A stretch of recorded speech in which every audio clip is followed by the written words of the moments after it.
está mais comprovado que o nosso sistema imunitário é altamente reativo ao nosso estado emocional. É como as teclas de um piano. Não há teclas melhores e teclas piores de um piano, não é? As teclas estão lá todas.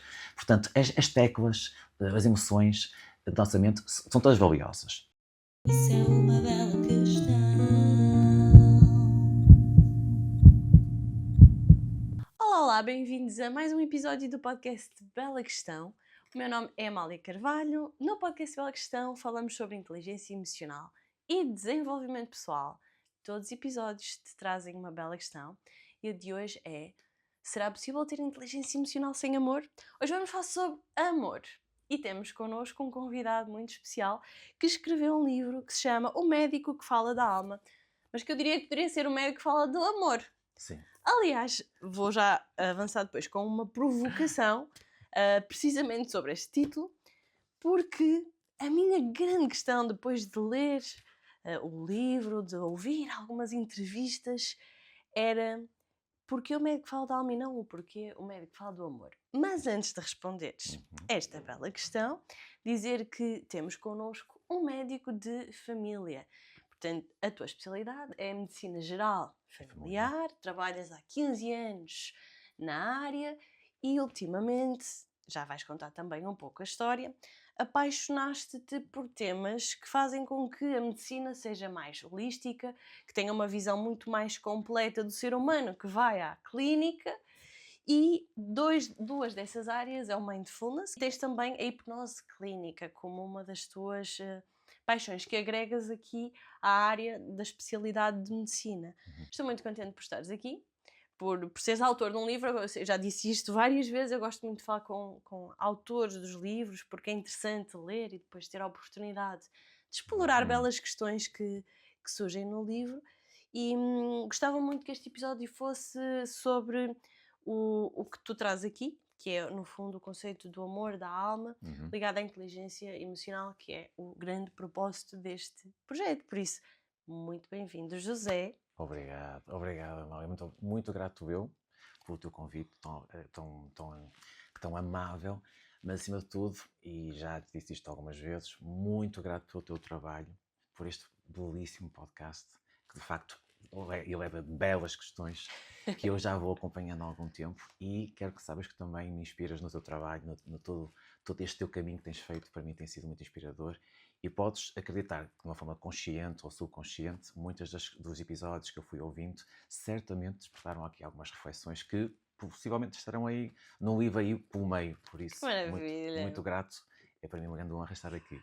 Muito obrigada, José. Eu demorei imenso tempo a dizer o nome do convidado, que é José Azantes, e estávamos a começar precisamente por isto, porque tu assinas como José Azantes, embora seja José Agostinho Santos, e este é quase como um pseudónimo com que tu assinas o teu primeiro livro. Sim. Primeiro livro. Primeiro, Então agora... primeiro publicado, não é? Primeiro publicado. Porque este processo já é um processo digamos, de escrita, já é um processo longo, mas sim, este é um livro particularmente que me diz algo especial relativamente aos outros que ainda não foram publicados, porque é um livro que deriva de um conjunto de reflexões que fui fazendo ao longo de um percurso enquanto médico e, portanto, estes outros são um bocadinho também relacionados com a medicina, como é óbvio, também relacionados com a prática clínica, mas este tem mais a ver com a minha prática clínica, por isso é um livro especial. Maravilhoso. Então, antes de lançar aqui a bela questão, pedir a quem nos ouve, dizer que está disponível o vídeo no YouTube, no Spotify. Spotify também permite ver os podcasts em vídeo, e pedir para subscreverem, para classificarem o meu episódio e para nos darem feedback no final com as vossas belas questões. Isto ajuda ao crescimento do projeto e podem assim acompanhar sempre que temos cá convidados que, quer dizer, sou suspeita para falar, são extremamente interessantes e nos trazem aqui belas questões, belas reflexões para a nossa vida. Comecei por dizer que eu tinha uma pergunta para te fazer, que é: porque é o médico que fala da alma e não o médico que fala do amor? Por acaso, essa é uma questão que eu gosto muito e, por acaso, vou-te dizer, nunca me fizeram dessa forma tão direta. De facto, eu próprio considero que estamos a falar praticamente do mesmo. O que acontece aqui é que, sob o ponto de vista conceptual, talvez possamos dizer isto desta forma: o amor é o que faz a alma, não é? Digamos, é a matéria-prima. O amor prefaz a alma que nós somos, assim como o oxigênio e, pronto, os diferentes componentes prefazem o ar que respiramos. Portanto, é como A alma corresponde ao ar, não é? Por assim dizer, que tem os seus diferentes componentes. O ar, aqui no caso da alma, é apenas um componente, é o amor. Portanto, falar de alma ou falar de amor, a meu ver, é o mesmo. Porque, de facto, o amor acaba por ser a essência da alma. Agora, o que acontece é que nós, acho que, do ponto de vista também prático, entendermos que há aqui uma alma que nós somos e que tem digamos, um propósito de vida e que o seu propósito de vida é expressar-se, essa alma, não é? Aí sim faz sentido entrar aqui com o contexto de expressar-se como amando. Ao contrário do que muitas pessoas pensam, a alma já é um tema científico. É um tema tão científico quão ligado à espiritualidade. Enquanto que amor é algo que é transversal a todos nós, a alma acaba por ser os formatos diferentes que cada um de nós tem. Mas é uma diferença meramente conceptual, ok? Ou seja, sem dúvida que a nossa alma é feita de amor. Gostei. E também faço esta pergunta porque a alma está muito associada também à religião e pode ter aqui um peso que faz com que as pessoas, à partida, ainda nem leram um livro e julgaram-no logo pela capa. Eu Exato. queria muito que nós começássemos por desmistificar aqui, talvez, esse tal esoterismo que as pessoas possam associar, e também já fizeste essa referência em várias entrevistas que fizeste, que tem a ver com o facto de haver cada vez mais estudos que mostram que nós somos muito mais do que uma matéria orgânica, nós somos um ser que vai além disso.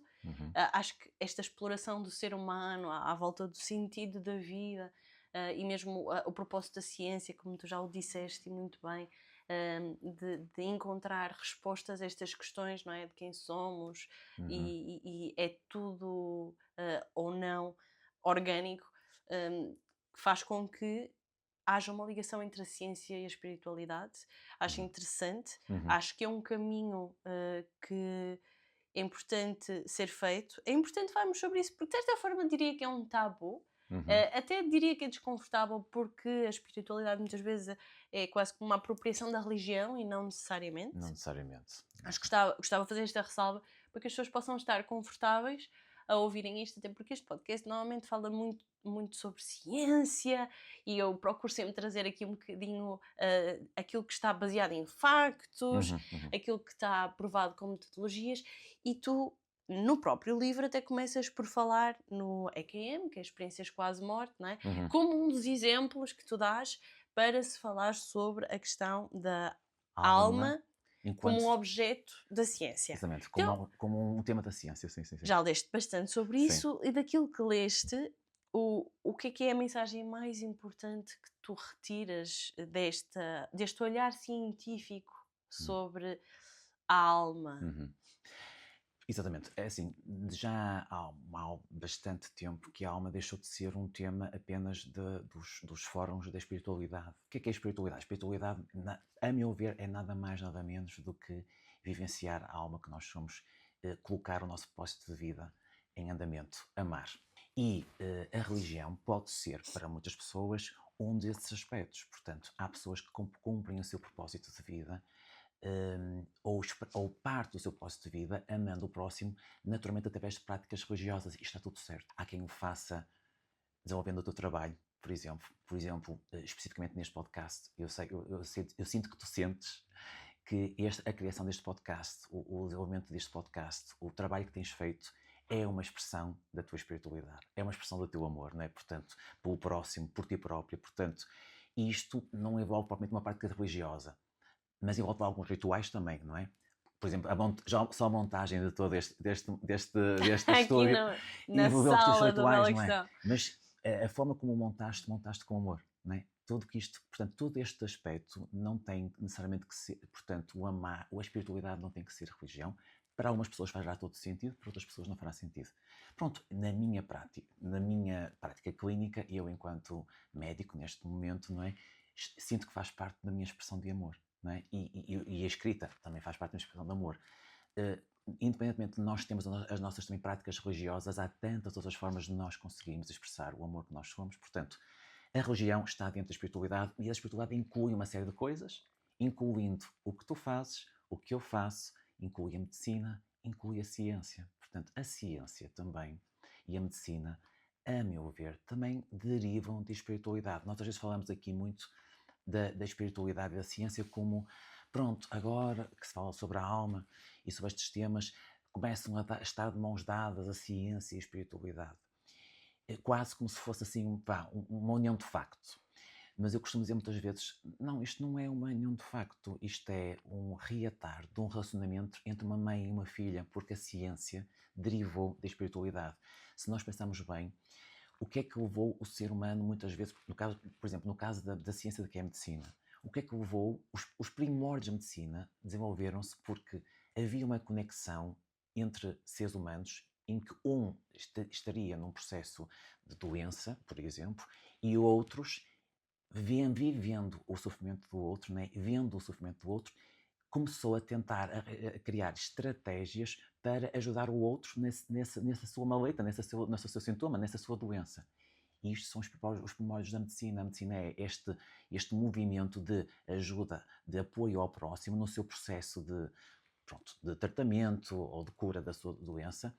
E neste movimento de tentar criar estratégias, algo que ajude o próximo. Portanto, existe uma frase muito conhecida que é: a medicina é a arte de cuidar. Portanto, esta arte de cuidar é amar. Nos dias atuais existem uma série de estudos que de facto comprovam que a alma existe. E eu falei, enfim, não era o meu objetivo do livro estar, digamos, a dissecar todos os estudos científicos sobre esse tema. Mas os temas das experiências quase-morte vieram trazer estas evidências de que de facto nós somos algo mais do que corpo, cérebro e mente. Podes abordar um bocadinho o que é que se retira dessas experiências quase-morte? Quais é que são os principais relatos e o que é que... Exatamente. Que conclusões é que se retiram desses estudos? Exato. É assim, neste momento há aí uma série de estudos. Gostaria de destacar talvez aquele do que eu tenho conhecimento, o maior estudo alguma vez realizado sobre esse tema, que é de um autor também conhecido e que é médico, que é o Jeffrey Long. É um autor americano ligado à oncologia. E ele há vários anos que faz uma colheita de diferentes relatos de experiências quase-morte de todos os cantos do mundo. Portanto, ele tem uma equipa de investigadores e, portanto, com um olhar de investigadores, eles têm também critérios rigorosos para aceitar aqueles relatos como validação. Ok, são relatos de experiências quase-morte, não aceitam todos os relatos. Portanto, debaixo de critérios rigorosos, conseguiram reunir um conjunto de experiências quase-morte provindas de diferentes partes do mundo, ou seja, de pacientes da Europa, pacientes dos Estados Unidos, pacientes da África, pacientes da China, pacientes do Japão, diferentes partes do mundo e diferentes religiões, ou seja, tanto de pessoas que são cristãs, como de pessoas que são muçulmanas, como pessoas judeus, pessoas que não têm nenhuma religião, diferentes idades, crianças, adultos, enfim, das diferentes áreas, cientistas, padres, diferentes áreas, e chegou a esta conclusão de que estas espécies quase-morte tinham uma descrição praticamente transversal, independentemente do contexto de onde vinham. Isto já por si só já é muito, muito revelador. Porquê? Quando nós temos diferentes pessoas, diferentes partes do mundo, diferentes idades, diferentes backgrounds, que descrevem o mesmo tipo de experiência, em contextos específicos, que eu vou já falar quais, esta transversalidade das experiências começamos logo a pensar, ok, é algo que não terá muito a ver com a componente cultural, a componente mental, porque a nossa mente é profundamente influenciada pelo nosso contexto cultural, não é? Portanto, com o nosso contexto religioso, por aí fora, por as nossas experiências pessoais. Portanto, há algo transversal que acontece e, portanto, primeira constatação do Dr. Jeffrey Long e da sua equipa e de outros colegas que, entanto, surgiram, muitos destes investigadores são médicos, na verdade, e já vou explicar porquê, é que estas experiências são transversais e todas elas têm uma descrição muito por diferentes passos. Portanto, quais é que são os pontos os passos muitas vezes a pessoa de facto vê-se após entrar em morte clínica. O que é a morte clínica? Morte clínica é quando um paciente entra em paragem cardiorrespiratória e, de facto, depois, passado muito pouco tempo, poucos minutos, entra em zero atividade cerebral. Portanto, o corpo, o cérebro ficam a zero. Portanto, basicamente, morte é este estado de absoluta de atividade nula, não é? E as pessoas, e muitas vezes, e o Dr. Jeffrey Wong e a sua equipa são muito. Eu estou a falar muito deste autor porque ele reúne milhares e milhares e milhares de casos, portanto, acho que é um estudo particularmente Sim, até interessante. porque o que valida uma hipótese científica é ela poder ser repetida Repetida, e os exatamente. resultados Exatamente. continuarem a ter a mesma tendência e o mesmo padrão. Exatamente, Quando existe exatamente. muita variabilidade, Exatamente. significa que a hipótese não está a ser testada. Exatamente. E por isso é que eu gosto muito de falar este autor, porque ele de facto reúne aqui um conjunto de milhares e milhares de casos colhidos durante anos, portanto, por isso é que eu estou a falar mais dele, mas há outros investigadores que qualquer pessoa pode pesquisar na internet e encontrar. Portanto, os passos é as pessoas, de facto, depois de entrar em morte clínica, comprovar, muitos destes casos comprovadamente em morte clínica, ou seja, muitos destes pacientes entram em morte clínica num bloco operatório. O que é isto quer dizer? Estão a ser, por exemplo, intervencionadas, ou estão num internamento, estão num processo de internamento, patologia cardíaca, por exemplo, e entram em paragem cardiorrespiratória, ou seja, há um conjunto de profissionais de saúde que comprovam que as pessoas entraram em paragem, ok? E muitas destas pessoas também estão no bloco operatório e percebe-se que até estão anestesiadas, portanto, a atividade cerebral já estaria também já bastante a zero, não é? Devido ao efeito da anestesia geral. Estas pessoas, comprovadamente em morte clínica, descrevem a situação de chamadas experiências fora do corpo, não é? Verem o seu corpo de cima, não é? E conseguirem visualizar um conjunto de situações, nomeadamente o contexto das suas reanimações cardiorrespiratórias, muitas vezes por diferentes profissionais de saúde, com particularidades, porque enfim, cada contexto há diferentes profissionais de saúde, há diferentes ambientes, e portanto conseguem observar aquele contexto todo quase como visto de cima. E o que é curioso disto? Isto é a grande validação, é o primeiro ponto, mas é o grande ponto forte que valida as experiências quase morte enquanto experiências reais. É que as pessoas quando depois conseguem voltar a ser reanimadas e conseguem voltar à vida, elas descrevem com precisão factos ocorridos durante as suas reanimações Isso é de cardiorrespiratórias. arrepiar, por acaso, já tinha ouvido várias vezes, porque mesmo nas notícias, por vezes, eles fazem cobertura, quando em estudos ou quando acontece algo desse género, e sempre foi um tema que a mim me fascinou, porque de facto tem aqui um lado muito. É tão misterioso que a ciência quer ir tentar encontrar o porquê de. Essa perspectiva Visão do que está a acontecer e está a depois acontecer. descrever detalhes, Com eu acho que detalhes, isso é mas com fascinante. detalhes assim muito, portanto, também são esses detalhes que validam as experiências, não é? Porque uma coisa e isto, os investigadores são muito rigorosos, portanto, não aceitam qualquer tipo de descrição, não é? Porque nós todos temos, pronto, as pessoas hoje em dia veem filmes, veem séries, portanto, têm ideia como é que decorrem as reanimações cardiorrespiratórias, não é? Não, tem mesmo de ser validado por detalhes, por exemplo, cair um objeto no chão e as pessoas conseguem descrever, tipo, não caiu um objeto parecido com uma tesoura no chão, caiu um bisturi no chão, muitas vezes no contexto da reanimação cardiorrespiratória é natural, alguns profissionais de saúde ficam em estado, claro, há uma paragem, não é? Portanto, entram num estado de modo maior stress, e naquela agitação, claro que há coisas que caem no chão, há objetos que caem no chão, há conversas que se têm, e portanto, muitas vezes estes pacientes dizem: o profissional de saúde, ou o médico, ou o enfermeiro X disse esta frase. A enfermeira Y saiu da sala e foi buscar não sei o quê.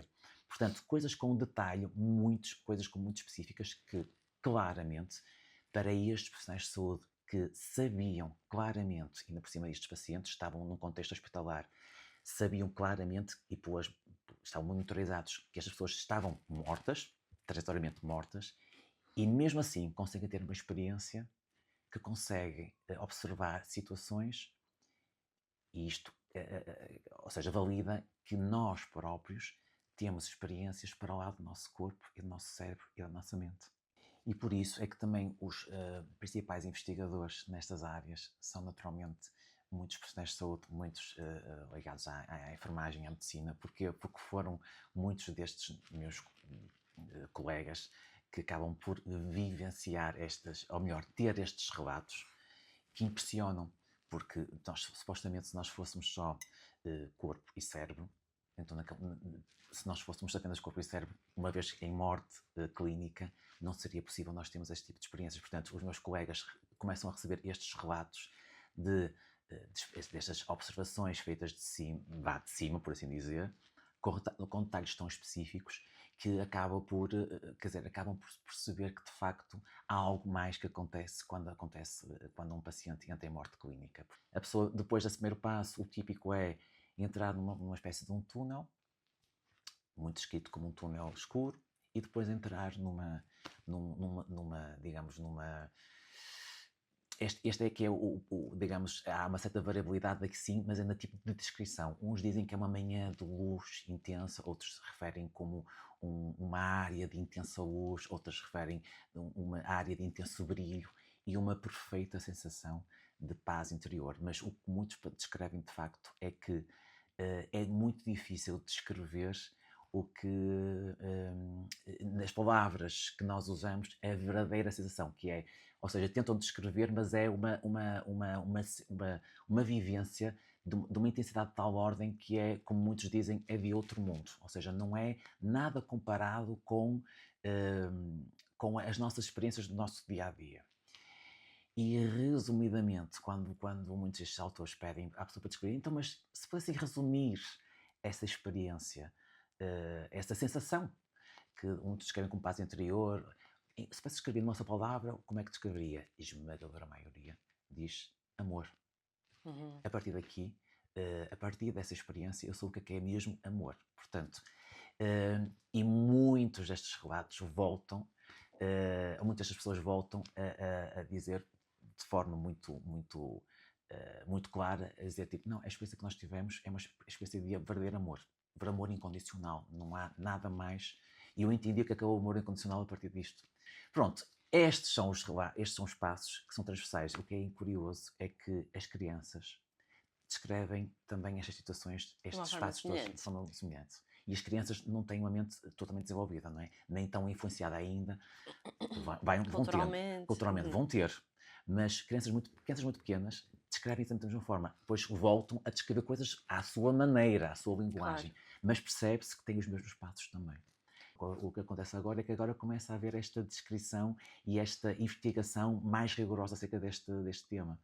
Mas as experiências quase morte são conhecidas há muito tempo. Só que nunca foram estudadas neste ponto de vista científico, com o método científico, com o rigor científico. Os primeiros investigadores nesta área descreviam inicialmente como ok, nós somos consciência não local, chamam-lhe consciência não local. Mas não há dúvida, isso é só uma terminologia para referir exatamente a mesma coisa que alma. Pronto. Eu entendo que para alguns cientistas, para alguns investigadores, não queiram precisamente usar a alma porque está associado a contexto religioso, ok, mas estamos a referir-nos ao mesmo. Consciência não local ou alma é a mesma coisa. E neste momento as experiências quase morte são tantas, tão estudadas, portanto agora há imensos estudos sobre isto. E eu digo uma coisa, já li muitos estudos científicos na vida, muitos, até porque tive que estudar, tive que fazer a minha carreira médica e por aí fora. Mas eu nunca este estudo do Jeffrey Long, eu nunca li um estudo com um potencial tão transformador acerca da forma como nós vemos a vida e nós vemos uns aos outros. Claramente temos aqui uma primeira introdução que eu acho que tem como grande objetivo nos abrir esta possibilidade de nos vermos com uma dimensão mais abrangente. É um bom princípio para as pessoas pelo menos abrirem o coração ao amor. Tu usas aqui uma expressão muito gira no livro, que é pessoas inférteis de amor próprio. E uma das coisas que eu gosto muito na escrita deste livro, porque nós adoramos histórias, são todas as histórias que tu trazes para cada pequeno capítulo, para cada secção que tu trazes. E tu trazes histórias reais, com as quais, muito possivelmente, em alguma destas histórias, porque são mesmo muitas, as pessoas podem se identificar.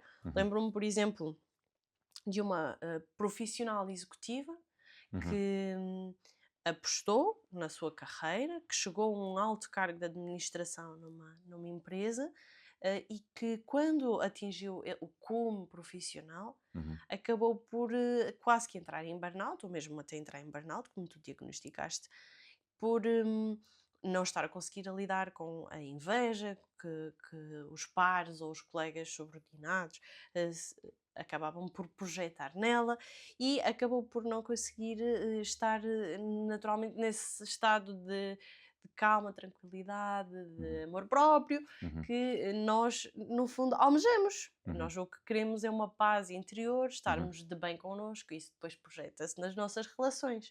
E tu, quando trazes aqui esta questão de que o autocuidado é absolutamente essencial para que depois o próprio cuidado médico surta efeito Uhum. na cura, Uhum. no tratamento, no diagnóstico, na terapêutica que a pessoa depois receber, Uhum. se não houver esse autocuidado, o papel do próprio médico fica limitado. Eu gostei Exatamente. muito desta tua Exatamente. abordagem, até porque eu já tive cá uma médica de família, Uhum.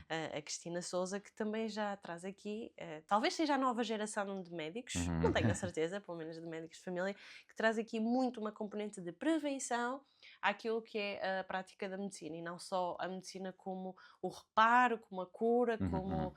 algo que vem no pós, não é? Exatamente. Pós-doença, pós-problema. É assim, exatamente. É apostar numa medicina preventiva e não numa medicina curativa, não é? Portanto, claro, a medicina curativa também é importante, mas quando há uma medicina preventiva que é, digamos, trabalhada, obviamente vamos ter muito menos necessidade de fazer depois uma medicina curativa, que já é quando enfim, a patologia enfim, as condições clínicas surgem, não é? Tocando numa coisa que tu falaste, sim, essa sem dúvida, para mim, esse autocuidado é essencial para que qualquer profissional de saúde, não tem que ser um médico, pode ser um médico, um psicólogo, um enfermeiro, um terapeuta, qualquer profissional de saúde consiga fazer o seu trabalho. Obviamente que tem que haver aqui uma conjugação com o trabalho da própria pessoa, do próprio paciente, por assim dizer. Tu até falas na metáfora do jardineiro, não é? Sim, exatamente, sim. Não está a fazer. Até se quiseres trazer aqui essa metáfora, eu achei muito, muito interessante para explicar Exatamente. qual é que é o papel de quem, não é? Exatamente, sim. A metáfora do jardineiro basicamente é isto: é como se nós, os profissionais de saúde, pronto, do médico, normalmente qualquer profissional de saúde, nós de facto cuidamos, mas a verdade é que os elementos naturais, de natureza, têm todo o seu potencial, obviamente. Ou seja, as pessoas têm o seu potencial. Tal como o jardineiro não cria os elementos naturais, não é? Ele apenas cuida dos elementos naturais, portanto, cuida enfim, não foi o jardineiro que criou as sementes, não foi o jardineiro que digamos, que fez com que as sementes estivessem germinadas. Ele cuida para que esse potencial todo seja expresso, esse potencial todo seja para que as flores floresçam, para que os arbustos cresçam. Portanto, um jardineiro cuida daquele espaço, mas ele não consegue fazer com que as sementes, não é ele que determina que as sementes germinem, é a própria semente que tem um potencial de se expressar. E é um bocadinho isto. Nós todos temos este potencial gigante de nos amarmos a nós próprios, ok? E tal como, digamos, eu interpreto a medicina como um ato de amor pelo próximo. Aliás, é uma das formas que eu tenho vindo a desempenhar, digamos, e penso eu que tenho vindo a desempenhar o meu propósito de amar. E, portanto, muitos profissionais de saúde estão neste ato de amar o próximo, no sentido de o apoiar na sua condição clínica. Mas este estado de amor para com o paciente tem que ser conjugado com um estado de amor do paciente para com ele próprio também. Para no fundo, nós alinhados. temos todos ser jardineiros e sementes ao mesmo tempo. Sim, nós sim, somos sim. as sementes e somos os jardineiros, e temos outros jardineiros que podem também ajudar aqui a que aquilo que nós vamos construindo ao longo da vida no nosso jardim floresça, tenha menos ervas daninhas, mas Exatamente. também elas fazem parte. Agora, como isto fala muito sobre emoções, o podcast, eu gostava que nós entrássemos aqui também um pouco na parte em que tu falas de emoções no livro. E eu, por acaso, até uma das primeiras coisas que fiz quando peguei no livro foi ver quais aquelas emoções que tu mencionavas aqui logo na parte do índice. E tu falas em várias, não é? Falas na culpa, na responsabilidade, na gratidão, nos pensamentos negativos, falas no medo, neste caso o medo de estar sozinho, falas na empatia, na desilusão, na coragem. E depois referes aqui a parte que está muito ligada à emoção, que é o coração, fazemos as coisas de coração, não é? Exatamente. Então, de todas estas emoções que tu abordas aqui no livro, quais são aquelas que tu, da tua prática clínica, da tua experiência, da tua convivência com tantas histórias, milhares de histórias, tu achas que acabam por ter uma maior. Ou que tu achas que acabam por ter um maior peso na qualidade de vida das pessoas? Quando tu pensas, Uhum. senta-se aqui alguém à minha frente, quais são dos padrões que tu vês, as emoções que tu sentes que se as pessoas lidassem melhor com elas, Uhum. as regulassem de uma forma diferente, Uhum. poderiam ajudá-las a ter uma melhor qualidade de vida? É assim, há aqui umas. Eu gosto sempre de dividir aqui, digamos, as emoções puras, não é? Quase as emoções básicas, não é? Pronto, nomeadamente o medo, a tristeza, a alegria, a raiva, também o nojo também é uma das emoções básicas, e depois gosto de chamar-lhes sentimentos a todas as outras variantes, estados mais São crónicos, ramificações, no fundo, não ramificações, é? elementos estados mais crónicos. E eu gosto, falando das emoções barra sentimentos, é assim, na minha perspectiva, o medo domina o nosso, é uma emoção que domina aqui o E tem nosso, muitos filhos, não é? O exa- pai, o medo, tem tem muitos filhos, ansiedade, pronto, a todas desilusão, o stress. o medo domina, que é uma emoção básica, a emoção base, domina aqui o nosso padrão, o nosso padrão mental. Porquê? Porque nós, de facto, tendemos a viver, voltando ao ponto inicial, nós somos alma, e a nossa alma precisa, de facto, precisa de algo para se expressar, não é? Porque a nossa alma não conseguia, lá está, ter experiências neste planeta terrenas, não é? Da vida, se não tivesse uma mente e um corpo para se expressar. Portanto, a nossa alma, nós somos alma, mas ela precisa de para se expressar nesta vida, precisa de dois instrumentos, precisa da mente e do corpo. O que acontece é que a nossa mente, de facto, é um valiosíssimo instrumento para expressar a nossa alma. Tem umas potencialidades extraordinárias, mas com o avançar do nosso desenvolvimento, desde a infância até a idade adulta e por aí fora, é quase como o nossa mente entrasse num curto-circuito. Se inicialmente as crianças pequenas têm uma mente em desenvolvimento, muito em início, e se nós repararmos, as crianças muito pequenas têm um potencial muito grande para expressar a sua alma. Porquê? Porque ainda não estão com um modo do ego instalado. Portanto, o que acontece é que não têm ainda uma mente ainda em curto-circuito. Mas à medida que o tempo vai passando, a nossa mente, que tem quando nós somos crianças muito pequenas, tem este gigante potencial para expressar a alma que nós somos. Por isso é que as crianças pequeninas são naturalmente felizes, naturalmente dadas ao próximo, naturalmente interessadas no próximo, interessadas na natureza, com um gigante fascínio pelo que os rodeia.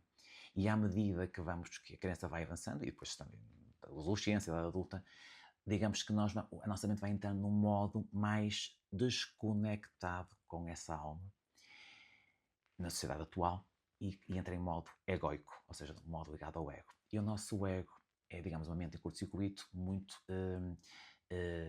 talhada por crenças, muitas delas crenças limitantes, em que digamos, a emoção base dessas crenças, de facto, acaba por ser o medo. Portanto, o medo acaba por dominar o nosso estado mental. Eu gostava que me trouxesse alguns exemplos talvez, exemplos de inspiração, Uhum, não é? Como é que às vezes o conseguir contornar ou regular uhum. essas emoções pode mesmo ter benefícios depois na própria Vida. saúde física. Física, sim, sim. Olha, pensando assim em alguns exemplos, e eu começaria por pensar sempre, há bocado falaste dessa paciente que ocupava um cargo muito de grande elevada responsabilidade e que entrou em burnout. Portanto, vou começando a pegar aí. Não estou a pensar necessariamente nessa paciente, até porque, olha, esses casos que eu acabei por escrever são casos inspirados em factos reais, mas obviamente houve aqui uma questão de privacidade e de Claro. sigilo, houve aqui uma série de Omissão de factos e factos para não e haver de relação. identidade.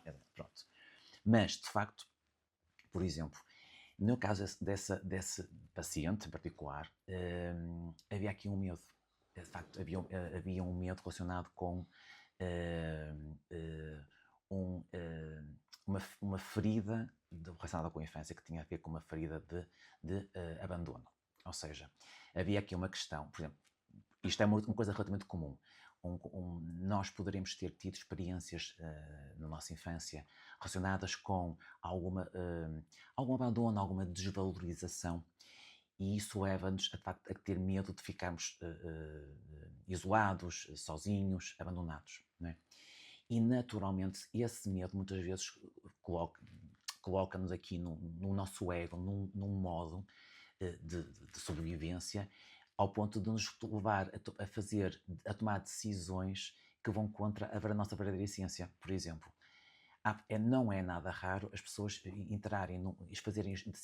tomarem decisões para as suas próprias carreiras que vão contra aquilo que verdadeiramente gostariam de fazer e desempenhar. Não preenche o propósito de vida delas. Não preenche o propósito de vida delas, precisamente porque consideram que seguir aquele caminho de currículo e de ascensão numa determinada área poderá, de certa forma, levá-las a serem validadas de forma recorrente, não é? pela ascensão que têm e, portanto, ter um conjunto de pessoas que validem o seu valor.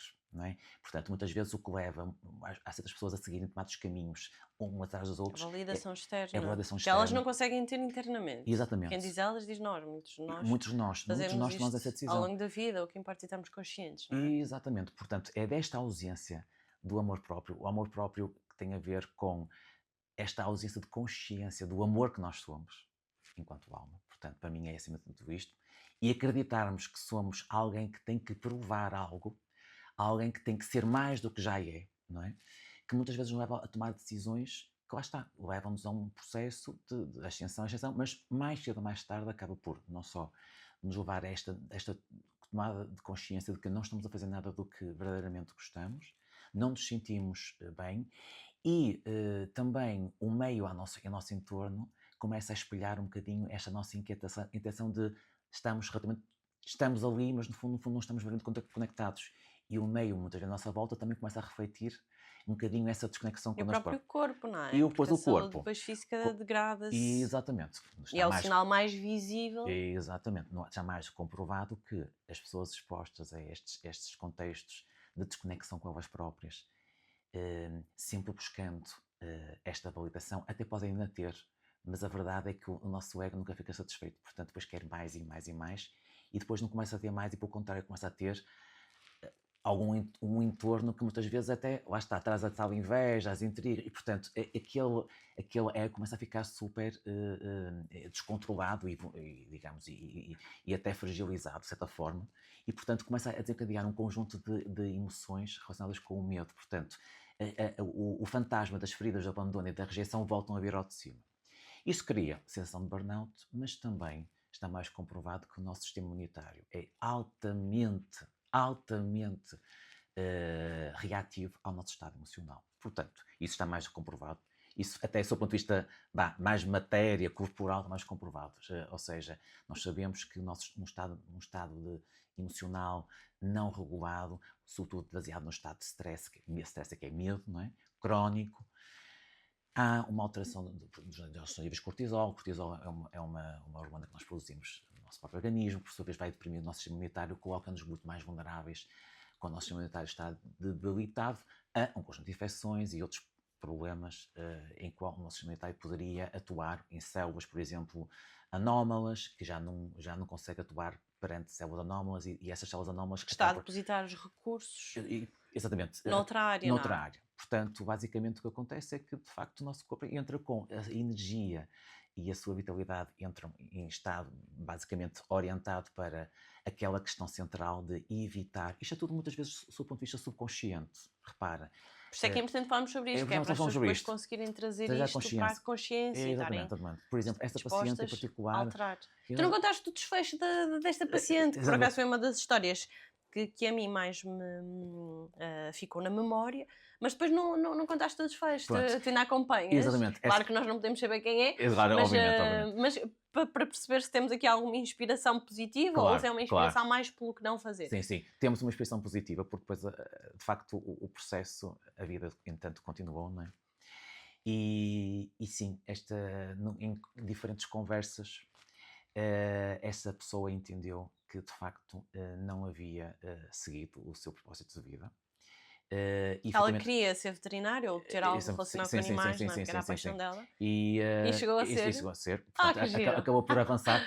Muito Repara, aqui, só dizer aqui lá para casa, não era bem medicina veterinária, eu é que arranjei para Claro, alterar aqui. Mas pronto, a sua área foi ela enquanto a foi. tua área.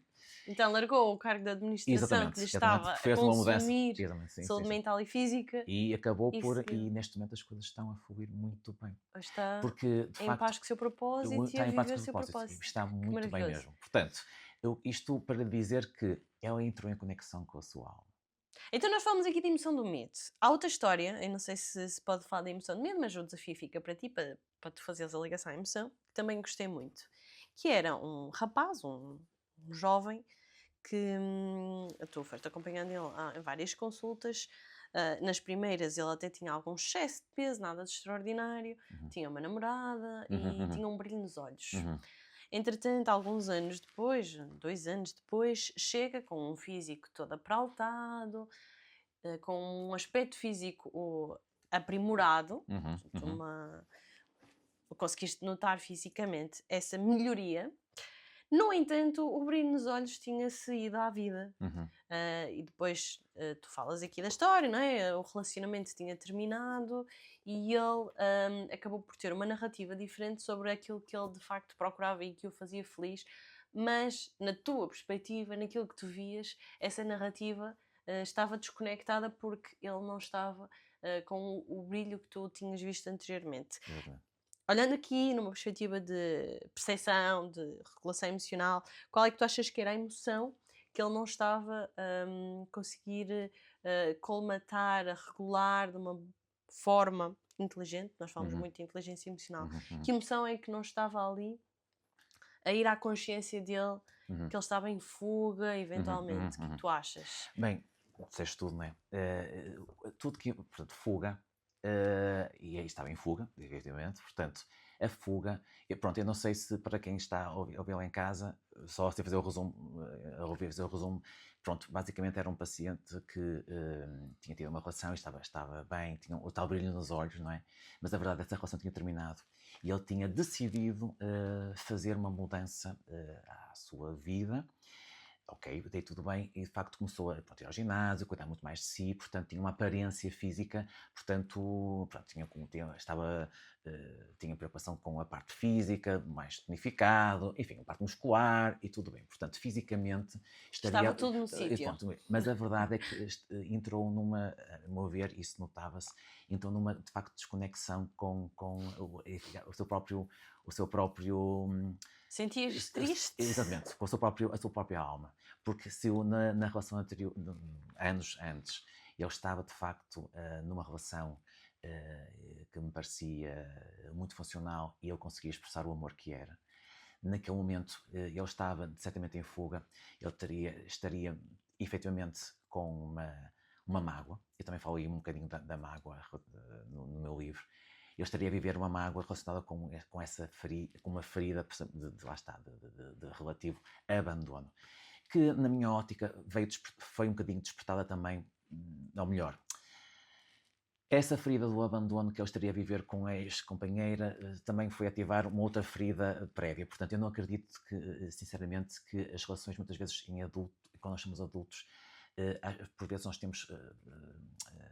juntamos e por vezes há relações que terminam, mas para despertarem para haver, digamos, um fenómeno da ferida do abandono numa relação romântica em adulto, quase sempre eu acho que está relacionada, vai despertar uma ferida, vai reativar uma ferida que já estava... que muitas vezes vem da infância. Da infância, exatamente. E aí, está no caso, inconsciente. Sabes que eu falei há pouco com o Dr. João Carlos Melo, que é médico psiquiatra, e ele fala nesse episódio, que eu aconselho a gente a ouvir, se se interessam para a parte do inconsciente, sobre como é que muitas vezes aquilo que nos acontece na infância fica armazenado num local que nós não temos um acesso. Por isso é que se chama inconsciente, não temos um acesso rápido. Claro, e depois é todos os processos de terapia que nos ajudam a abrir ali a chave, a entrar, a entender melhor a história, a entender melhor algumas decisões e escolhas que nós fazemos em adultos. E ele deu vários exemplos e alguns deles eram relacionados com relações românticas. Exatamente. E que até ele pegou em casos que são mais pesados, mas que nos ajudam, não é? Também a fazer reflexões importantes que tinha a ver com pessoas que acabam por se deixar, não quero dizer a palavra deixar, mas pessoas que vivem depois relações em que existe violência doméstica, por Uhum, exemplo, uhum. ou em que existe um desrespeito, e como é que isto pode estar relacionado com relações entre pais e filhos em Exatamente. infância, e como é que isso depois se reflete, por isso faz, Exatamente. faz todo sentido. É Então muito tu comum. estás aqui a E no dizer que caso, há esta ligação, não é? Entre aquilo que é a nossa relação romântica, muitas exatamente, sim, vezes, e sim, aquilo sim, que é a sim. nossa história de Claro, infância. Está tudo ligado, está tudo nós ligado, está tudo somos ligado. Exatamente. E eu um novelo, acredito, não é? exatamente, lá está. Mas lá está, há pessoas que não têm, por exemplo, nenhuma ferida relacionada com o abandono, por exemplo, na sua infância, felizmente, e acabam por vivenciar os processos de separação com companheiros de uma forma muito harmoniosa, não é? Portanto, de uma forma, ok, sem ativar nenhuma ferida. No caso, esse paciente foi ativada.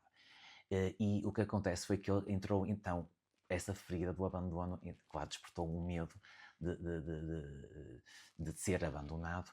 E ele é muito curioso porque ele arranjou uma estratégia que é, ok, como tal, eu vou cuidar muito mais de mim e vou ter relações muito mais, portanto, superficiais, Especiais. Uhum. não tão profundas, muito mais. É ele que abandona, não são os outros que o Exatamente, e abandonam a ele. portanto, e neste contexto, ainda por cima com um corpo mais cuidado, portanto tinha relações mais superficiais mesmo, portanto, relações mais os chamados dates, não é? Pronto, como se costuma dizer, e sem grande profundidade. E neste contexto, de facto, eu tinha perdido o brilho. Portanto, a verdade é que ele tinha deixado de expressar a alma que era e estava num modo perfeitamente egóico. Portanto, entrou naquele modo de fuga. Portanto, eu cuido de mim, quem tem relações especiais, quem abandona sou eu. Qual é que tu achas que é a emoção que está por trás, assim, a das primárias, aquela que melhor... Medo. Ok, agora pegamos aqui em duas emoções assim mais tipicamente desagradáveis, Uhum. evitando aqui a palavra negativas, e consegues lembrar de uma história inspiradora, de uma emoção mais positiva, algo que nos inspire, que te marcou, Sim, sim, que no fundo também retrata aqui a questão do amor sim, sim, sim. na sua plenitude? Sim, eu tenho diversas histórias, mas lembro-me, eu até já acho que já partilhei esta história, alguns. Provavelmente um paciente, pronto, uma história que me marcou muitíssimo foi um paciente meu que estava já em doença terminal, em fase terminal, e que tinha um gigante amor por ele próprio, pela família e pela vida. E, portanto, este paciente foi um paciente que, apesar de estar num processo terminal há algum tempo, digamos que o amor que ele tinha por ele próprio, pela família e pela vida, era tanto que ele viajava mesmo em estado de terminal, com todas as limitações, às vezes implicava até algumas manobras, algumas estratégias e alguma logística para isso tudo acontecer, mas ele foi fazendo. Portanto, ele queria viver todos os momentos não como se amanhã não houvesse amanhã, era porque hoje é hoje. Pronto, é sempre assim. E não vivia como numa ânsia, pelo contrário, vivia numa total tranquilidade. Hoje é mais um dia. E essa consciência que ele tinha de, ok, eu sou amor, nunca cheguei a falar com ele diretamente nestes termos, de eu sou amor, eu sou alma, nunca chegamos a falar, mas falámos noutros termos, noutro modo, mas eu tinha esta noção que ele tinha consciência de que era amor. E, portanto, ele tinha consciência que era apenas uma transição, ou seja, a morte ia ser apenas uma transição. Portanto, ele tinha consciência que a vida era uma oportunidade de expressar aquela alma e depois provavelmente ele passaria para o outro lado e já não teria este instrumento que era a mente e o corpo, mas eu tinha esta noção, tipo, ok, enquanto eu tiver, eu vou continuar a expressar o amor da minha alma, porque provavelmente depois a partir daqui vou expressar de outra forma. Portanto, vivia isto de tudo de uma forma muito, muito inspiradora. Foi provavelmente a situação que mais me inspirou, já vai há alguns anos, e sem dúvida que me levou a muitas questões, porque este paciente, apesar de estar muito doente, existem dois conceitos que são muito interessantes na medicina, que é a doença e a dolência. Dolência, ou seja, é Dolencia. Dolência. Qual é que é a diferença? A doença é o porquê, enquanto patologia, não é? Dolência é um modo de viver, é o modo como se vive a patologia, a doença. Portanto, temos pessoas gravemente doentes, mas não muito dolentes, e temos pessoas não ligeiramente doentes e gravemente e muito dolentes. Portanto, Concentra-se demasiado na doença, focam-se demasiado. é a forma como vivem. Às vezes pode não ter a Estás ver a com. falar de um estilo de vida? Estás a falar do quê? Por exemplo, esta situação deste paciente, por exemplo, estava gravemente doente, mas o seu grau de dolência era muito baixo, porque ele, de facto, vivia muito, tinha o seu modo mental muito conectado com a alma que ele tinha. E pronto, tinha um modo mental também consciente da sua patologia, mas sim, o foco estaria sobretudo na alma e no propósito de vida. Enquanto ele vivesse, o seu propósito de vida continuaria a ser expresso. Portanto, a forma como ele vivia a doença era de uma forma relativamente suave, por assim dizer, apesar de ser grave a doença terminal. E depois, sim, há pessoas que têm uma doença, sob o ponto de vista médico, não muito, não muito grave, não é? Mas cujo modo mental é um modo, lá está, muito ligado ao ego, e este ego com crenças que trazem, sim, tristeza. Essas crenças ligadas a algumas tristezas, algumas emoções de tristeza que de facto tendem a viver a sua doença, que não sendo muito avançada e durável, com uma dolência muito grande. E portanto, este paciente em particular era um paciente que tinha este grande desnível, não é? Entre a doença e a dolência. Eu acho que o que faz este grande desnível entre a doença e a dolência é, sem dúvida, um modo mental conectado com a alma. Porque há sempre dois modos, e eu falo muitas vezes no livro sobre isto, né? Há sempre duas formas de nós termos a nossa mente, o nosso estado mental. Ou está conectado com a nossa alma, ou está conectado com o nosso ego. Pronto.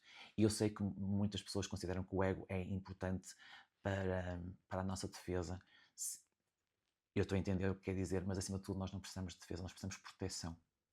E muitas vezes o nosso ego vai contra nós próprios, a defender-nos das nossas próprias feridas, a defender-nos dos próprios medos, não nos protege. Pelo contrário, coloca-nos numa. Pronto, a história voltando à paciente com burnout, não é? Ela, a defender-se das suas próprias feridas, ela seguiu um caminho que, na verdade, depois a expôs a uma gigante.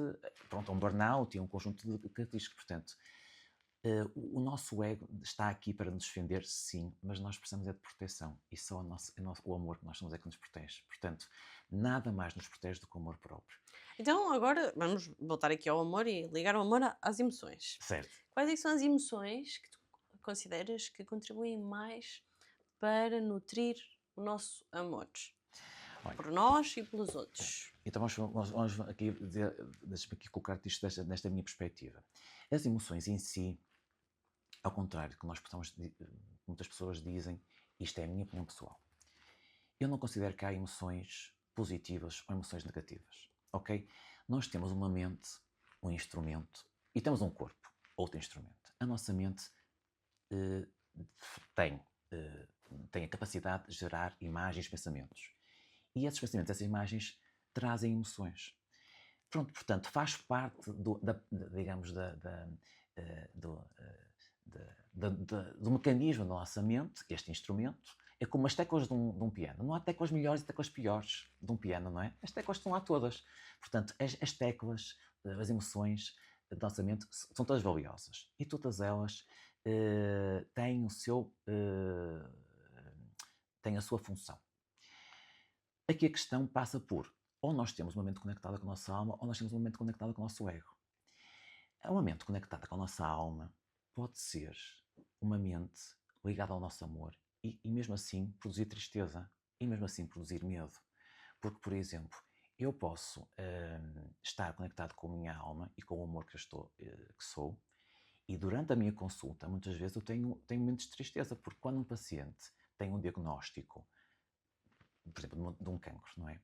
Naturalmente, eu não estou propriamente ligado à alegria, não é? Como é óbvio. Portanto, naquele momento, eu tenho um sentimento de compaixão, e esse sentimento de compaixão ou de empatia produz-me tristeza. Portanto, a tristeza não é uma emoção negativa. De toda a tristeza ajuda-nos a ser mais profundos com aquilo que Ora, nem é mais. valioso e Ora, nem aquilo que mais. nós valorizamos Ora, na nem mais. vida. Ora, nem mais. Ora, nem mais. Lá está. Portanto, a tristeza não é uma emoção negativa. Neste contexto, e no contexto que tu falaste, muito bem, é uma emoção até pode ser considerada positiva. Pronto, as coisas não são nem... Permite-nos a criar a tal empatia, a conexão. Se a pessoa Exatamente. tem um diagnóstico, como é o cancro, e a pessoa não sente essa empatia, essa tristeza, dificilmente a pessoa se sente compreendida, ouvida, escutada. Sim. Mas, independentemente do outro lado, nós próprios sentimos isso internamente, não é? E quem diz... E nós todos temos essa capacidade empática e de compaixão. Todos nós. Portanto, a nossa mente, instrumento a colocar-se ao serviço da nossa alma, produz a tristeza. E há momentos em que a minha mente, conectada também com o amor que eu sou, produz medo. Porque a minha mente, se estiver conectada à minha alma, vai pensar, ok, eu estou cá para me expressar o meu propósito de vida. E naturalmente, se eu for a grande velocidade no meu carro, eu corro o risco de ter um acidente e o meu propósito de vida fica interrompido. Portanto, naturalmente, uma mente conectada com a minha alma também desenvolve um medo, algum medo em mim, para eu tomar uma decisão que seja de proteção, ok? Portanto, e aqui o medo não é, lá está, acaba de ser positivo. Não tens de ser negativo, por isso é que eu vou dizer que as emoções não são nem positivas nem negativas. Agora estava a lembrar, tu fazes muitas metáforas, eu gosto muito dessa tua escrita no livro, mas é quase como se fosse meteorologia, ou seja, vamos prever Exato. O que pode vir por aí para nos prepararmos. Exato. E o medo é essa a capacidade que nós temos de previsão com base em experiências, e é aí que muitas vezes pode haver deturpações, e por isso é que nós temos que ter sempre um espírito muito crítico, mas nós prevemos o que pode vir a acontecer, o tempo que vem aí, se vem uma tempestade, se vem uma bonança. Exatamente. E preparamos-nos, se vem calor, t-shirt, se vem frio e chuva, um guarda-chuva. E ao prevermos e utilizarmos este medo com esta função de previsão, ela pode de facto ser uma emoção valiosíssima. Agora, imagina que tu de facto não fazes mais nada a não ser prever. Então tu só prevês que vem aí um tornado, que vem aí um ciclone e paralisas. Nem te preparas, nem fechas as janelas. É isso. Então é essa abordagem de nós olhamos para as emoções desta forma. Perspectiva, não é? Mas aí temos uma mente... Da utilidade é sempre ir. Exatamente. Mas aí temos uma mente conectada com o nosso ego.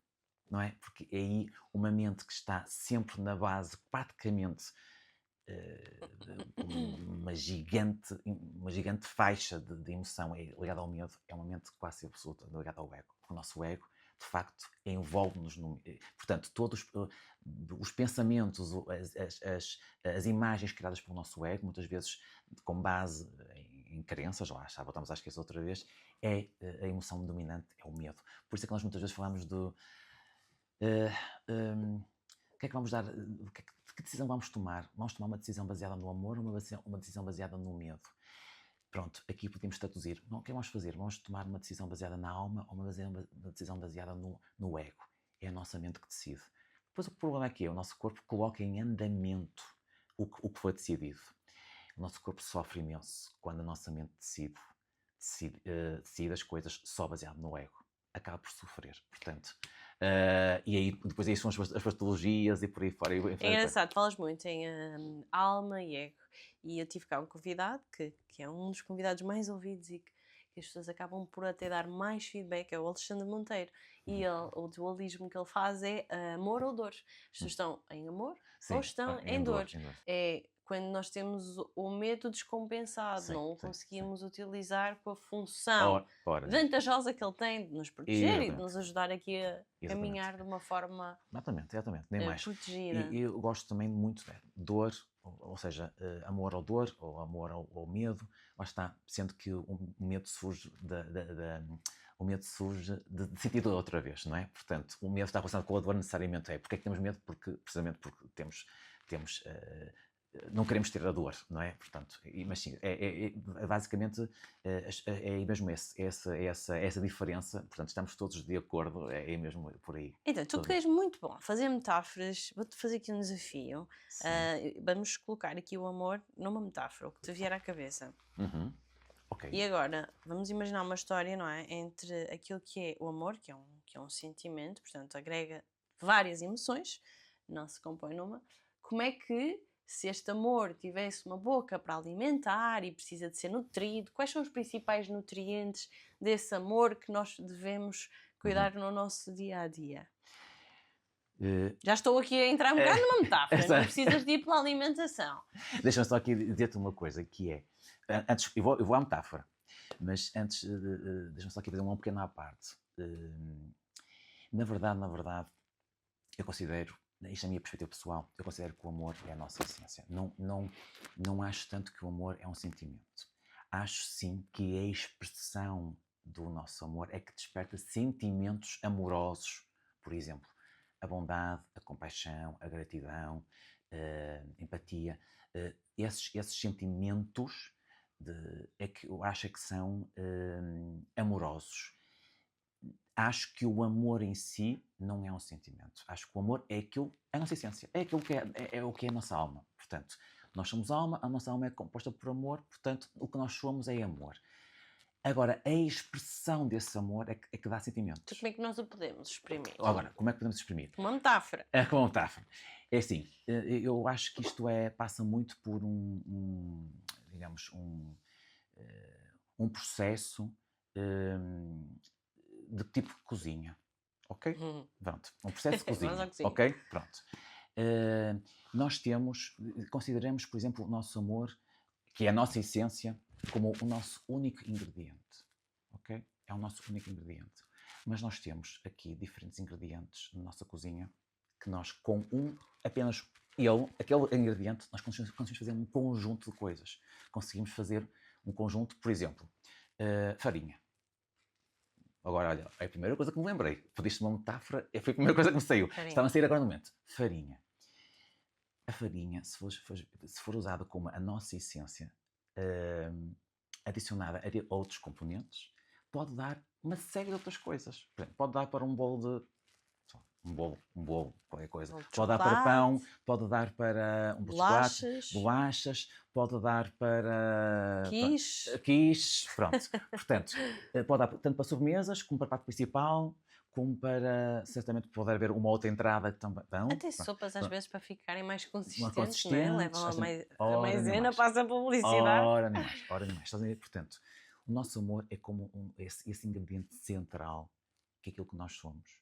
É como um ingrediente que basicamente que é transversal à cozinha. Pronto, eu disse farinha porque lembrei, mas se calhar haverá outro até. Pronto, mas farinha, estás a entender? Ou seja, nós conseguimos criar a partir desse ingrediente uma série de produtos que são expressão do nosso amor. E tu achas que há pessoas que não sabem onde está a farinha? Achas que há Acho. pessoas que esconderam a farinha tão lá atrás nos Exatamente, armários é. que perderam o acesso e Acho- depois passam acho- a cozinhar com outras coisas, outras sei coisas, lá, exatamente. limão mais azedo, Pronto. ou produtos fora de validade que fazem com que fiquem Exatamente. amargas e mal Exatamente. dispostas. Ou farinhas ultraprocessadas, ou não passem a cozinhar, ou passem a comprar tudo processado. Estás a entender? Deixem até de cozinhar, não é? Qual é o caminho para elas voltarem a Portanto, esse isto acontece ingrediente? pelas camadas do ego. Eu vou sempre voltar ao ego. Isto acontece muito pelas camadas do ego, não é? Nós quando nascemos temos a farinha apenas, não é? Mas depois vêm todas aquelas crenças que empurram, lá está, empurram mais não sei o quê para aqui para o armário, e mais não sei o quê para o armário, e mais uma crença para o armário, e mais uma ferida para o armário, e mais não sei umas aprendizagens envolvidas muitas vezes em dor para o armário, e a farinha começa a ficar lá para trás, Estamos ao a fundo, colocar ao fundo, ao fundo. demasiados adoçantes e Adoçantes, demasiados e corantes, e químicos, e edulcorantes, que não nos permitem e a farinha vai lá para saborear. trás, lá para trás, lá para trás, lá para trás. Quando a pessoa abre, depois com o tempo, abre o armário, já nem vê a farinha está lá ao fundo da prateleira, está lá para trás isto tudo.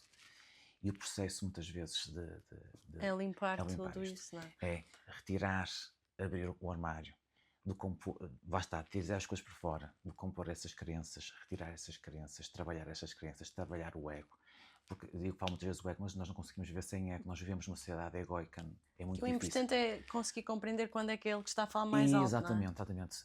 Eu costumo dizer isto muitas vezes, que é, nós, por exemplo, nos processos de terapia, nós levamos o nosso ego ao processo de terapia. Nós não levamos a nossa alma. E outra coisa que às vezes também me dizem por mensagem, e depois eu respondo, que é, muitas vezes dizem, a minha alma está doente. Eu digo sempre, não, pelo contrário. É o ego que está doente. A alma está sempre bem. Que pensamentos é que tu achas que acabam por... Por compor o ego. Sim, exemplos concretos. O ego cria... cria uma... Nós somos alma, mas o ego cria o nosso eu, não é? Portanto, o nosso eu é diferente. Pronto, vamos aqui fazer uma comparação. Digamos que nós somos alma, podemos chamar também de ser, nós somos o ser, e o nosso ego cria o eu. É o ser versus Essência. o eu. A essência versus o eu. O eu é uma interpretação que nós fazemos de nós próprios e nos convencemos que somos, não é? E, portanto, de acordo com experiências vividas no passado, nós podemos considerar, porque tivemos experiências de desamor, por exemplo, desamor digamos, experiências de desvalorização, de abandono, de rejeição, de humilhação, de traição, sobretudo na infância, que são em que a nossa mente está em desenvolvimento. Portanto, o ego tem pensamentos muito relacionados com uma vez que tu viveste este tipo de experiências, tu és isto. Portanto, generalizações que fazemos, que é uma distorção cognitiva muito comum. Muito comum, sim. De generalizações a partir de experiências vividas, e eu, portanto, não tenho valor nenhum. Não é? Como eu fui rejeitado numa situação concreta, eu não tenho valor nenhum. E essa sensação, essa crença desperta a sensação de desconforto que muitas vezes faz com que a pessoa, das duas uma, ou entre em fuga, que é não se expõe a situações, oportunidades de vida, ou entra em luta, que é atira-se para aparentes oportunidades de ganhar, de ser validada, já falamos sobre isto há bocado, ou também congela, não é? De ficar, não vai para um lado nem para o outro. Portanto, os pensamentos que dominam o nosso ego são pensamentos de desvalorização, muitas vezes, de isolamento. Muitas vezes o nosso ego acredita que nós somos nós e o outro é o outro, e não há nenhuma conexão entre todos nós. Estamos muito mais autocentrados. Autocentrados. Só estavas a falar nisso, e há um autor que eu adoro, que é dos meus preferidos, também é podcaster, mas que escreveu um livro que eu já li várias vezes e que muitas vezes vou ler passagens, que é o Jay Shetty. Ele escreveu o livro Penso como um Monge, e há uma passagem giríssima em que ele põe lado a lado mente... falando aqui do ego, a mente que cruza o ego e a mente que depois nos coloca numa mente que ele chama a mente monge. Portanto, ele, quando fala do ego, ele até lhe chama a mente macaco. Monkey mind ou monk mind. Isto em inglês soa melhor porque são termos muito semelhantes. Nós é mais mente macaca, que é aqui a tal mente egoica, ou a mente... conectada com a alma. De monge. Okay. Conectada com a alma. Acho que podemos fazer aqui este paralelismo. E uma das grandes diferenças entre uma e outra é a mente egoica é muito autocentrada, quando a mente de monge é uma mente que está ligada ao propósito de vida. Não se foca tanto na proteção, foca-se mais no como é que eu posso viver no meu dia-a-dia o meu propósito. Expressando o amor que sou. Uma é o serviço a nós próprios, a outra é o serviço aos outros, porque ao servirmos os outros acabamos sempre por nos ligarmos à nossa essência. Sim. Estavas a falar sobre isso e estava-me a lembrar, depois até vou colocar nas notas, porque acho que também complementa aqui. Conheço muito bem. Aliás, e um autor que também gosto muitíssimo, aliás, há uma referência aí no meu livro, que é o Steve Tyler. É um autor que, ainda falando do ego... De que livro, já agora? Ele não é nenhum, não foi publicado ainda em Portugal, portanto não há nenhum livro em português, pelo menos em Portugal traduzido, não há. Pelo menos. Sim. Ele tem 2 livros extraordinários, um que se chama The Fall, A Queda, e outro que se chama The Leap, O Salto. E ele tem estes 2 livros, são interessantíssimos, porque ele explica porque é que surgiu a mentalidade egoica na nossa sociedade, porque nós também existe esta ideia generalizada de que o ego faz parte da natureza humana e, portanto, porque o ser humano nasceu, pronto, no tempo primitivos, na selva, tinha que ter o ego para se proteger dos agressores, e e ele desconstrói tudo isso, baseado precisamente em factos arqueológicos. E eu achei interessantíssimo porque, de facto, a mentalidade egóica não é assim tão, em termos de história de vida da Terra, não é assim tão antiga.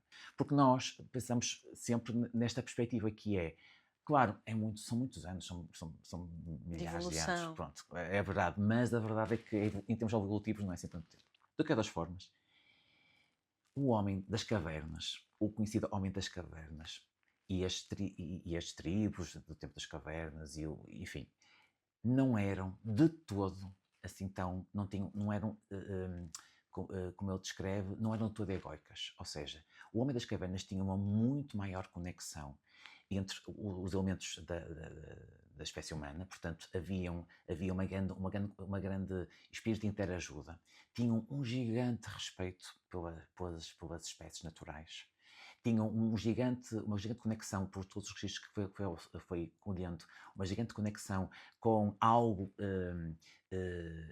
digamos, que existia e do qual o ser humano, na altura, o Homo sapiens, tinha essa consciência, que fazia parte de algo que era muito maior que ele.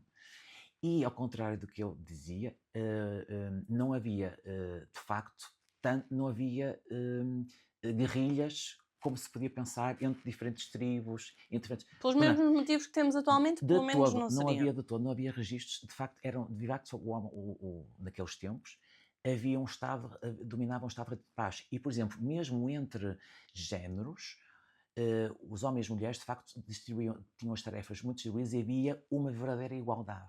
Ou seja, E o que é que aconteceu, entretanto? O que Na aconteceu- perspectiva desse na autor. perspectiva deste autor, o que acontece é que estas tribos começam a assentar primeiro, começam a criar os primórdios da agricultura. Portanto, deixam de ser nómadas, passam a ser Em vez de ser sedentários. nómadas, passam a ser sedentários, portanto, acabam por se fixar, criar a hortocultura e depois a agricultura, e deixam de ser nómadas. Portanto, havia uma distribuição relativamente por todo o planeta dessa forma. E o deserto, que agora é conhecido como deserto do Saara, na verdade, nesses tempos, 8.000 anos antes de Cristo, era na verdade muito verde, havia rios e há registros históricos disso também, tinha rios e era verde e chovia e, portanto, eram ótimos terrenos para a agricultura. Mas como houve uma mudança climática, começa a haver seca, isto, Portanto, claro, escassez. anos e anos e anos, não foi assim de um ano para o outro, Claro. anos e anos e anos, e, portanto, todos aqueles povos daquela zona ali começam claro, a surgir a fome. E começa a haver um mecanismo do ser humano de relativa reflexão e auto-mesmecimento, ou seja, de autocentrado, do género. A natureza já não me ajuda. Ou seja, começa a haver quase um processo de fome, miséria,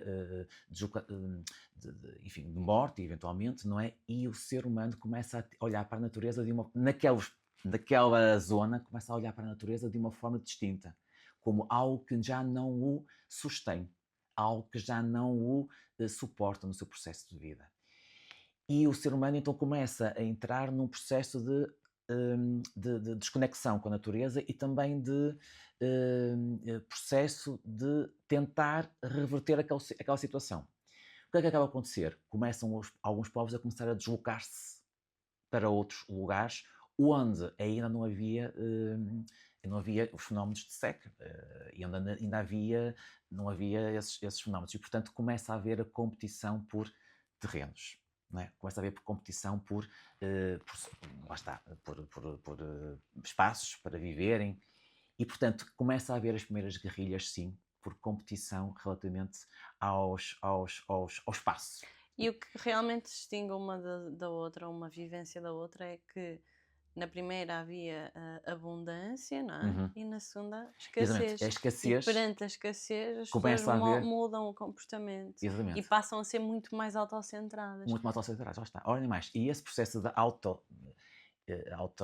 autocentrado, portanto, o ser humano começa a ficar muito autocentrado, não é? E centrado no nós e o outro, enquanto que antigamente havia uma sensação de conexão com todos os povos, agora não, nós e o outro, porque nós, já está, vem depois a começar a ver aqui esta história das guerras tribais, não é? As guerras tribais. A nossa tribo e o outro, a nossa família e outra família, e eu e o outro, começa a entrar neste mecanismo e começam a haver as primeiras guerrilhas. E aí começa a haver o início do ego. Ou seja, o ego é este estado de portanto, de egocentrismo, não é? Portanto, autocentrado, em que eu sou eu, o outro é o outro, não estamos conectados e guerrilha. Também neste processo começam a haver as primeiras diferenças entre géneros. Portanto, começa a haver segundo o autor, os homens começam a entrar no processo da luta e da guerrilha, não é?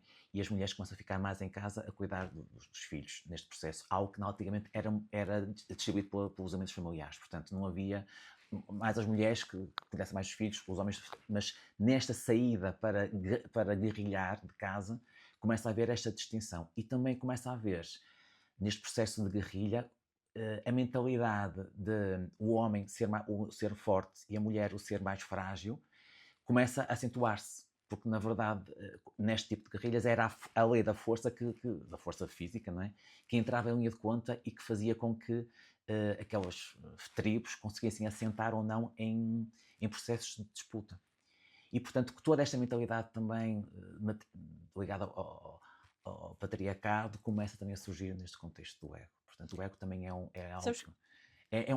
Olha, é um livro. Eu estou aqui a falar do livro porque é um livro que me marcou muitíssimo. Estes dois livros me marcaram muitíssimo, mas nada como ler.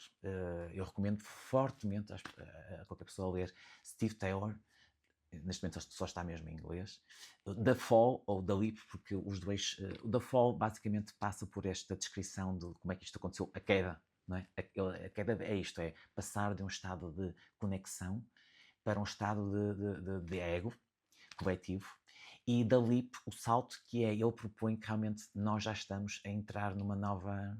Em que nos estamos outra vez a conectar. Estamos a entrar numa nova Pois, consciência. essa era a minha próxima questão, até porque, entretanto, vamos ter que começar a concluir o episódio, porque já vai uma conversa muito longa, mas eu queria perceber qual é que tu achas que é este caminho de conexão. Portanto, é importante conseguirmos compreender o que é que nos desconecta. Eu acho que é importante percebermos quando é que o nosso ego entra em cena. E para mim, a palavra-chave, também dita pelo J7 nesse tal livro, tem muito a ver com esta questão de escassez, que é uma percepção que nós temos, porque a escassez ou a abundância é uma percepção.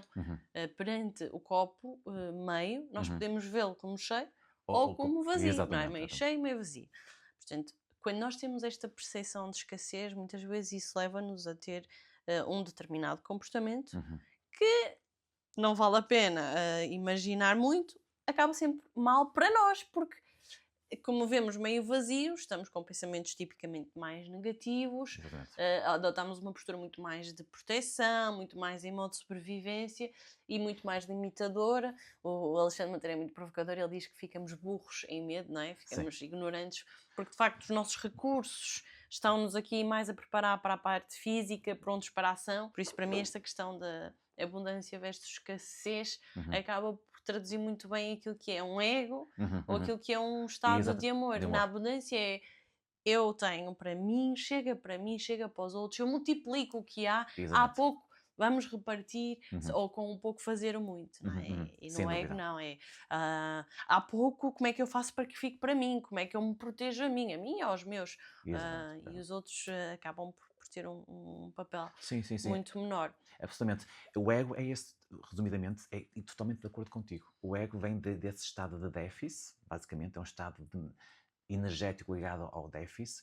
O nosso estado mental conectado com a nossa alma é um estado energético ligado à abundância. Pronto. É para aí que nós queremos ir, porque há para todos. A verdade é que há para todos. E, de certa forma, isto levava-nos a outra discussão, se calhar outro episódio, e esses estados energéticos derivados, portanto, um estado energético de uma mente ligada ao ego, vem de um estado de escassez, um estado energético ligado a uma mente conectada com a alma, um estado de abundância. E esse estado energético, por sua vez, poderá, de facto, materializar ou manifestar as coisas de acordo com aquilo que... de acordo com esse ponto de partida, não é? Portanto, eu acredito que quando o nosso estado energético é um estado focado no déficit e na escassez, vai levar mesmo à escassez e ao déficit. Pronto. E quando nós estamos conectados com a nossa abundância e efetivamente temos uma... naturalmente vai-se manifestar um conjunto de coisas ligadas à nossa abundância. Portanto, eu acredito profundamente que isso assim acontece. Por isso é que muitas pessoas dizem pensamentos positivos para trazer coisas positivas e pensamentos negativos atraem coisas negativas. Pronto. Eu acho que tem a ver com isto. Pensamentos negativos vêm com esse estado energético de escassez. E os pensamentos positivos vêm com esse estado energético de abundância. E tu encontras oportunidades onde numa mentalidade de escassez tu não as vês, ou seja, tu consegues ganhar novas perspectivas que te fazem ver portas onde possivelmente uma Exatamente. mentalidade de escassez vê um muro. Exatamente. E tu ali até podes ver, não, tenho aqui umas pedrinhas que dá para escalar, eu até posso saltar o muro. Exatamente. Não é fácil, não é? Estamos aqui a falar na teoria, E mas todos nós sabemos temos nosso bem caminho. como Claro, na vida claro. os desafios que nos vão sendo propostos, Claro. às vezes levam-nos a entrar neste modo mais básico, que é o modo menos sofisticado Uhum. e que dá talvez menos trabalho do ponto de vista cognitivo, porque é Uhum. um modo que requer menos produção de pensamentos, entramos mais no nosso recurso físico, mas o importante é nós conseguirmos, neste caso, acho que a preguiça não é nossa amiga, então tentarmos não termos aqui uma taxa de esforço sempre básica, não. É preferível o gastar o tempo ou investir o tempo em pensar e em manter aqui a nossa parte cognitiva sempre muito presente, para não agirmos de uma forma básica que depois nos leva também a resultados menos felizes para nós e para os outros. Uhum. Olha, e agora, para terminar, esta é uma pergunta que tu recebes com frequência, mas que me faz muito sentido. Tu falas muito no propósito de vida, ou nós estarmos em contacto e em conexão com o nosso propósito, porque isso nos vai levar a termos empatia e conexão pelos outros. Então, qual é que é o teu propósito? O meu propósito de vida, isto depois de lá está, quando eu falo de propósito de vida, e uma coisa que falaste muito importante é, nós estamos aqui todos a aprender, e eu falei muito do ego, mas eu também tenho o meu ego também, portanto, Todos temos, portanto, todos temos. nós, eu lá em casa, quem nos está a ver ou Até a giro ouvir, dar-lhe um nome, não é? exatamente, nós todos estamos aqui a aprender nesta vida aprendemos muito. Agora, relativamente ao meu propósito de vida, sabes que eu também já levei há algum tempo a refletir sobre esse assunto, e é um propósito que eu considero que vem muito falar, abordar o amor incondicional que nós somos. Eu penso que, resumidamente, quando eu penso um pouco nestas plataformas em que eu estou, não é? Nesta fase da minha vida, a medicina, o meu caminho para o mindfulness, a escrita, enfim, o blog que tenho no Instagram, tudo isto passa, resumidamente, quando eu começo, de facto, a refletir, eu percebi, ok, eu comecei por fazer as coisas de uma forma intuitiva e depois, só depois de começar a desenvolvê-las é que percebi porque é que eu me sinto tão bem a fazer tudo isto, não é? Porque é que eu me sinto feliz, porque é que eu me sinto pleno. E cheguei à conclusão, porque talvez eu esteja a cumprir o meu propósito de vida. E o que é comum a tudo isto? Penso que tem a ver com o facto de eu falar, abordar, expressar esse amor incondicional nestas plataformas. Novamente digo, acho que nós, não quero eu dizer que eu faça sempre o que o meu ego acaba sempre, nós todos temos um ego, todos nós aprendemos, viemos aqui para saber lidar também com isso, e eu também tenho o meu ego e sou um aprendiz, enquanto viver sou um aprendiz. Somos todos. Mas, sem dúvida que eu sinto mesmo que o meu propósito de vida passa muito por isso, por suster um bocadinho este processo de estar com o próximo e de o apoiar neste processo de que ele entenda que é amor, tal como eu, tal como tu, pronto, que estamos de igual para igual, que somos a todos amor. Portanto, acho que o meu processo passa muito por isto. A medicina permite-me muito, dá-me oportunidades diárias, concretas, várias, não é? Certamente outras áreas que pudesse, mas neste momento é a medicina, a escrita, as interações que eu vou tendo devido ao meu blog, ao livro. Portanto, tudo isto me permite muito estar nesse caminho, pronto. E é por isso que eu me sinto feliz nesse caminho e daí eu ter chegado a esta conclusão acerca do meu propósito de vida e pronto, é assim que eu me sinto bem. Então, pergunta para fechares. Se tu tivesses que descrever por palavras tuas o que é inteligência emocional, Como é que eu como é que tu descreveria? descreverias? Inteligência emocional, repara, deve haver 500 definições, mas eu vou dar a minha definição, está bem? Pode não ser pode não estarem outros de acordo. Para mim, inteligência emocional é nada mais, nada menos do que ter esta mente conectada com a nossa alma. Porquê? Porque assim nós fazemos uso, ou melhor, nós usamos a nossa mente da melhor forma e as emoções que a nossa mente usa vão ser inteligentemente usadas para colocar em andamento a expressão da nossa alma. Portanto, para mim, inteligência emocional deriva de forma automática da conexão com o amor que nós somos. Então, agora, se as pessoas quiserem acompanhar melhor o teu trabalho, como é que elas devem e onde é que elas te devem procurar? Pronto, então, se calhar, talvez, assim, a plataforma mais conhecida e que, aliás, foi a plataforma que deu origem a este livro, é o Instagram, que tem um blog no Instagram, faço publicações já há vários anos, que também se intitula O Médico que Fala da Alma, tal como o livro. O livro vem na sequência desse blog, não é? Embora com aí reflexões antigas, consultas, mas a verdade é que, na altura eu e a minha editora decidimos o título do livro, fez todo sentido dar-lhe o mesmo nome do meu blog, portanto o Instagram, o Médico que Fala da Alma, será muito provavelmente a melhor plataforma e a melhor forma de chegar até mim, e vou recebendo muitas mensagens com pessoas que vêm do seu amor, expressam o seu amor com muito carinho, e eu faço todo o gosto em responder. Maravilhoso. Então, numa frase, para concluir a principal questão deste episódio, não é? Como é que o amor nos pode tornar pessoas com maior inteligência emocional? Numa frase, uma mensagem para fechar. O amor, sem dúvida, é o que melhor faz aqui a gestão das marionetes, que se chama as nossas emoções, porque coloca todas em cena de uma forma harmoniosa, não exclui nenhuma, não põe nenhuma marionete de parte, e todas elas se articulam. Gostei, gostei. Inventada agora mesmo. É uma escrita muito interessante que tu tens, de trazer várias metáforas e várias histórias com as quais nós nos conseguimos relacionar. Fica aqui o convite para quem está a ouvir este episódio de comprar o livro, disponível nas livrarias principais do país. Claro. Por isso, fica aqui o convite. O Médico que Fala da Alma, quero-te agradecer por esta conversa.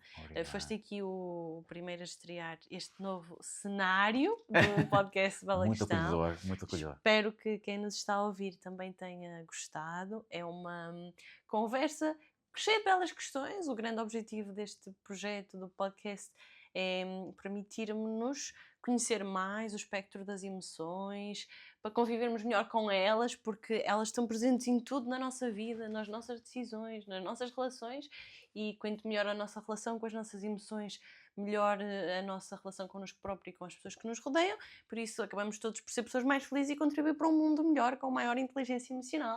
Por isso, muito obrigada. Quero agradecer a quem nos está a ouvir. Quero pedir para classificarem o projeto, o podcast, seja no Spotify, na Apple Podcasts, seja no YouTube. Se ouvem no YouTube, façam subscrição. Isto contribui para o crescimento do projeto e para o levar a mais pessoas que possam ter interesse no tema. Ou às vezes há pessoas que não sabem que este tema pode ser do interesse delas. E também queremos chegar a essas pessoas. Obrigada a quem envia mensagens, é espetacular poder ver o feedback que um episódio como este muitas vezes provoca numa pessoa, transforma e inspira. Muito obrigada pelas mensagens, partilhem com amigos, com familiares que possam também beneficiar deste conteúdo, e agradecer mais uma vez por estarem aí. Já sabem, quanto a nós vemos-nos, ou melhor, ouvimos.